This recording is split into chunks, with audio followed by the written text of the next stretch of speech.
guys. Alright, let's get comfy. We're gonna do something. We're gonna do something fun today.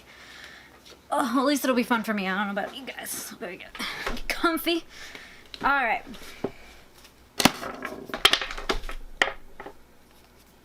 Can you see it?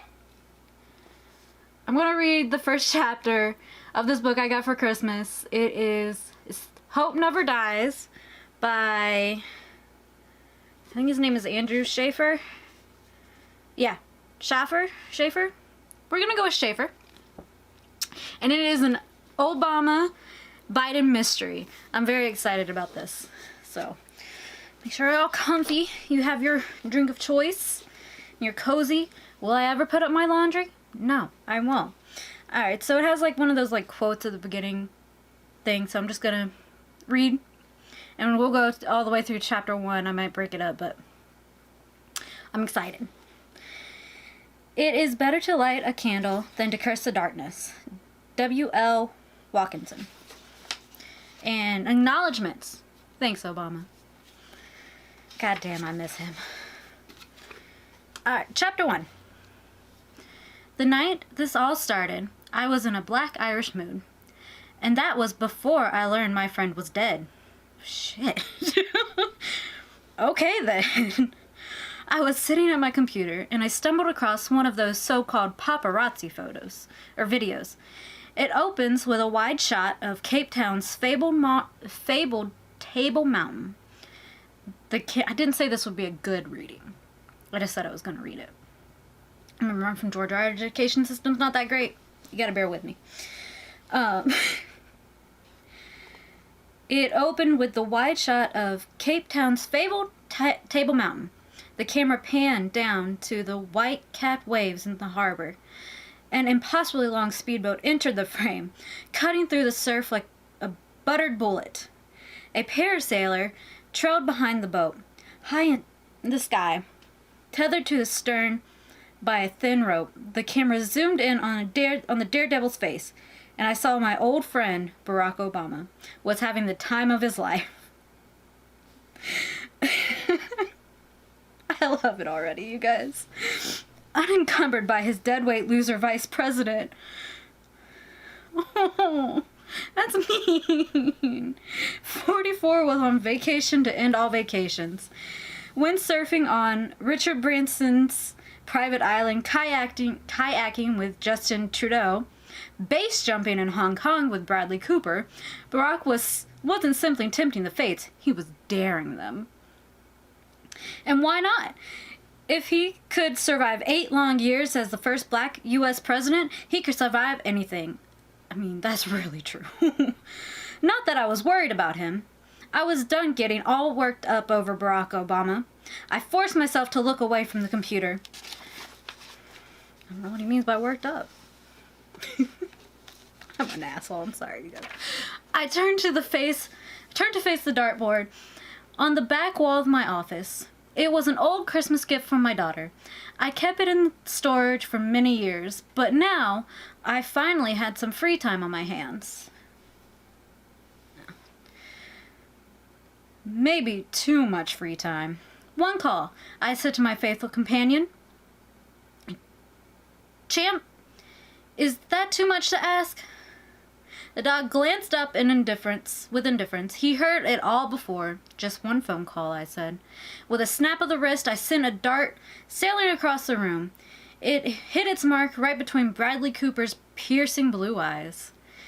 Barack even had the gall to tell People magazine that we still went golfing together on occasion. Oh, is this written in Biden's perspective? Oh.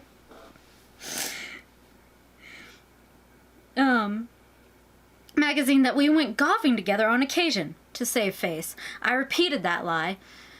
The truth was, there hadn't been any golf outings, no late night texting, not even a friendly poke on Facebook. I watched the skies for smoke signals. I read the New York Times, dissecting headlines, looking for clues he might have left me. Nothing. Sometimes late at night, after Jill was sound asleep, I scrolled through old text messages Barack and I had exchanged a lifetime ago. It was exercise in futility. If I kept picking at the wound, it was never going to heal. In the darkness outside my office window, I glimpsed a tiny flicker of light. I turned off my desk lamp to get a better look, and there it was again. A pinprick of orange light, like a firefly. Or a cigarette. A prowler, maybe? One way to find out. Let's go, champ. The dog's ears perked up. I spun the dial on my small closet safe. There were 2 things inside. My Medal of Freedom and my Sig Sauer, S-A-U-E-R, pistol. The bean shooter was a gift I bought for myself in spite of Jill's objections. Aren't your shotguns enough, she asked. What on earth could you need a handgun for? For times like this, Jill. I slipped the pistol into the waistband of at the small of my back, then tucked my polo shirt over it. I called to my wife. I'm letting Champ out, she didn't answer back. I could hear the TV playing in our bedroom, Law and Order. I should have been watching it with her. Instead, I opened the back door. As soon as I did, Champ raced across the lawn, and tore off into the woods. The motion light over the back porch should have kicked on, but the bulb was burnt out. It was an old one, I guess. Old bulbs were meant to burn out.